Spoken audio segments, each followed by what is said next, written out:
छात्रों नमस्कार।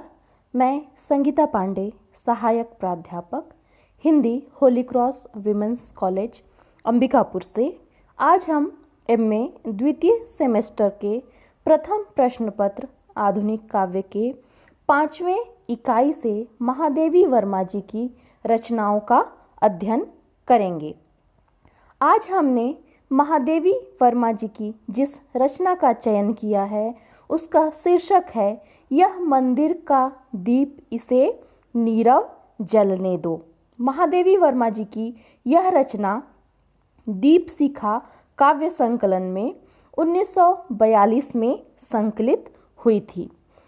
कवयित्री ने अपनी कविताओं में रहस्यवाद के साथ दार्शनिकता का भी समावेश किया है। कवयित्री का जो अलौकिक प्रेम है उस असीम सत्ता के प्रति है जिसकी अभिव्यक्ति वह अनेक उपमाएं देकर करती है। छात्रों, सबसे पहले हम उन पंक्तियों का वाचन करते हैं जिसका भावार्थ हमें बताना है।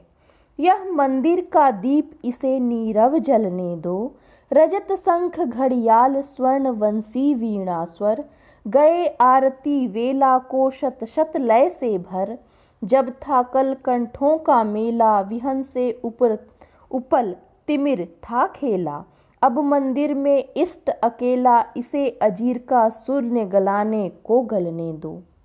छात्रों, भावार्थ से पहले हम शब्दार्थ समझ लेते हैं। विहसे का अर्थ होता है हंसते हंसते या हंसकर। अजीर का अर्थ होता है शरीर या आंगन। नीरव का अर्थ होता है शांत। शत का अर्थ होता है 100 या शतक की संख्या। तिमिर का अर्थ होता है अंधकार। इष्ट का अर्थ आराध्य होता है। यह मंदिर का दीप इसे नीरव जलने दो।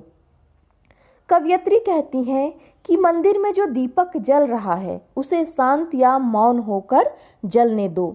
यह जीवन रूपी मंदिर स्वयं कवयित्री का है, उसमें आत्मा रूपी दीपक है, उसे शांत या निःशब्द होकर जलने दो।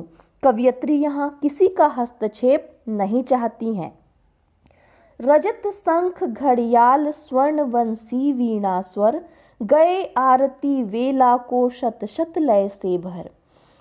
चांदी के शंख, घड़ियाल, सोने की बांसुरी से निकलने वाले जो मधुर स्वर हैं उनके साथ प्रतिदिन आरती होती है। छात्रों, आरती के बारे में आप सभी को पता ही होगा कि हम प्रतिदिन नियत समय पर अपने आराध्य के लिए श्रद्धा प्रकट करते हैं, वह आरती कहलाती है। सैकड़ों स्वर और लय के साथ आरती नियमित समय पर होती है। जब इन संगीत भरे कंठों का मेला था तब बेजान पत्थर या अंधेरा भी हंस उठता है। इसका तात्पर्य यही है कि अंधकार इस महाआरती रूपी प्रकाश से समाप्त हो जाता है। इस मंदिर में जो इष्ट या आराध्य देवता हैं वह अकेले बैठे हुए हैं। इन शब्दों से कवयित्री का तात्पर्य यह है, इस शरीर रूपी मंदिर में आत्मा रूपी दीप है, उसे शांत मौन रहकर जलने दो। ऐसे भी दिन थे जब सैकड़ों स्वर से भरी आरती यहाँ होती थी। जब संगीत से भरे कंठों का मेला था तब कठोर पत्थरों में भी व्याप्त अंधकार भी समाप्त हो जाता था। अब ये सारे हलचल या कोलाहल समाप्त हो गए हैं। अब इस मंदिर का इष्ट देव अकेला है, इसे अकेले ही रहने दो और अपने शून्य और एकांत भरे जीवन को जीने दो। अब हम अगली पंक्तियों का वाचन करते हैं। चरणों से चिन्हित अलंद की भूमि सुनहली, प्रणत शिरों के अंक लिए चंदन की दहली, झर सुमन बिखरे अक्षत सित, धूप अर्घ नैवेद्य अपरमित, तम में सब होंगे अंतर्निहित, सबकी अर्चित कथा इसी लौ में पलने दो। भावार्थ से पहले छात्रों हम शब्दार्थ जानते हैं।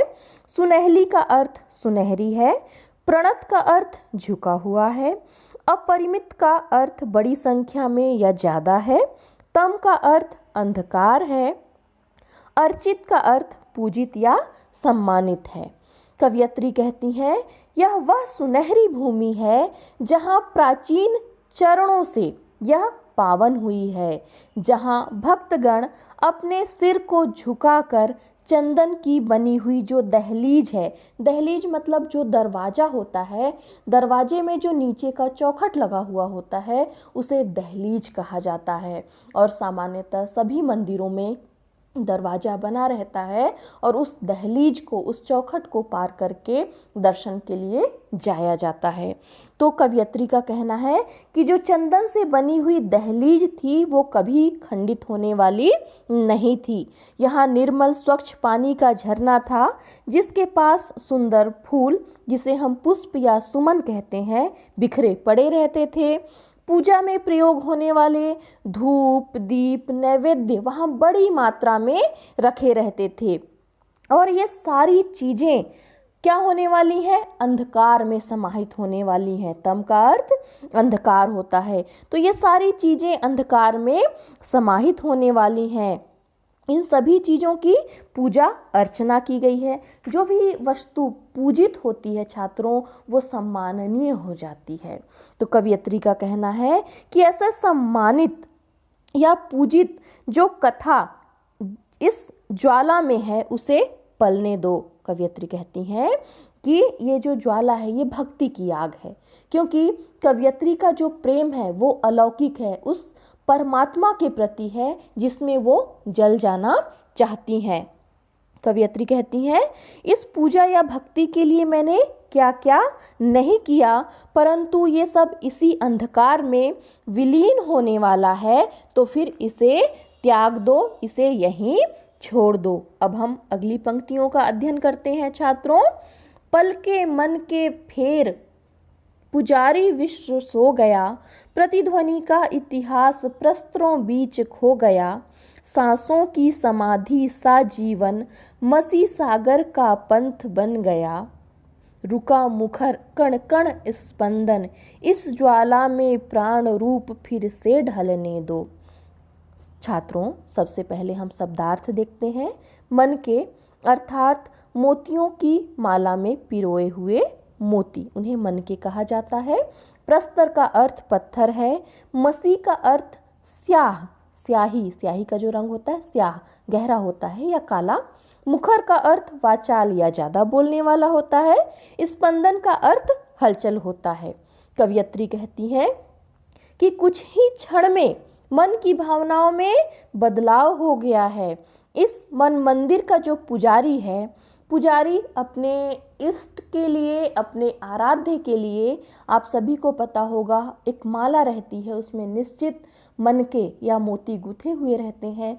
प्रत्येक मोती के साथ हम अपने इष्ट के नाम का जाप करते हैं। ये अपने भगवान के लिए अपनी श्रद्धा व्यक्त करने का एक जरिया होता है।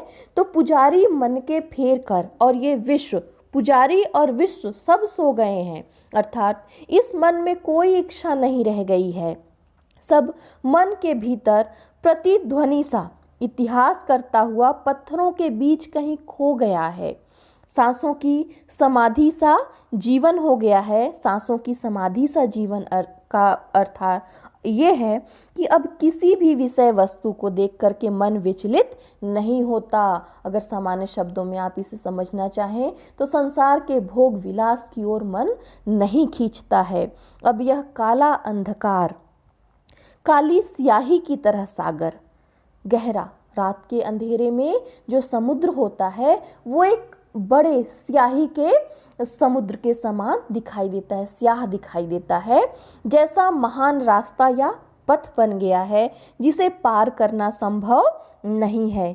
कभी आत्मा रूपी दीप बहुत वाचाल था, बहुत ही वाचाल था। दीप वाचाल किस तरह से होता है? उसमें कंपन होता रहता है। हवाओं के साथ दीप की जो ज्वाला होती है वो कंपित होती रहती है, जिसे कवयित्री ने वाचाल कहा है।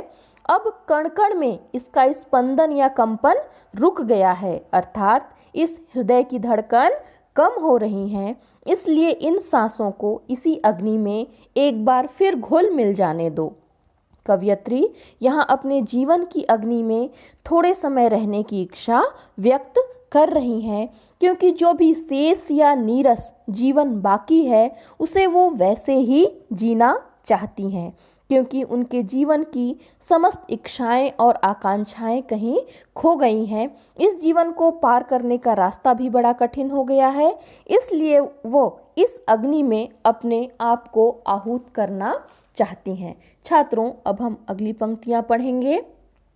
झंझा है दिग्भ्रांत रात की मूर्छा गहरी, आज पुजारी बने ज्योति का यह लघु प्रहरी, जब तक लौटे दिन की हलचल तब तक यह जागेगा प्रतिपल, रेखाओं में भर आभाजल दूत सांझ का इसे प्रभाती तक चलने दो।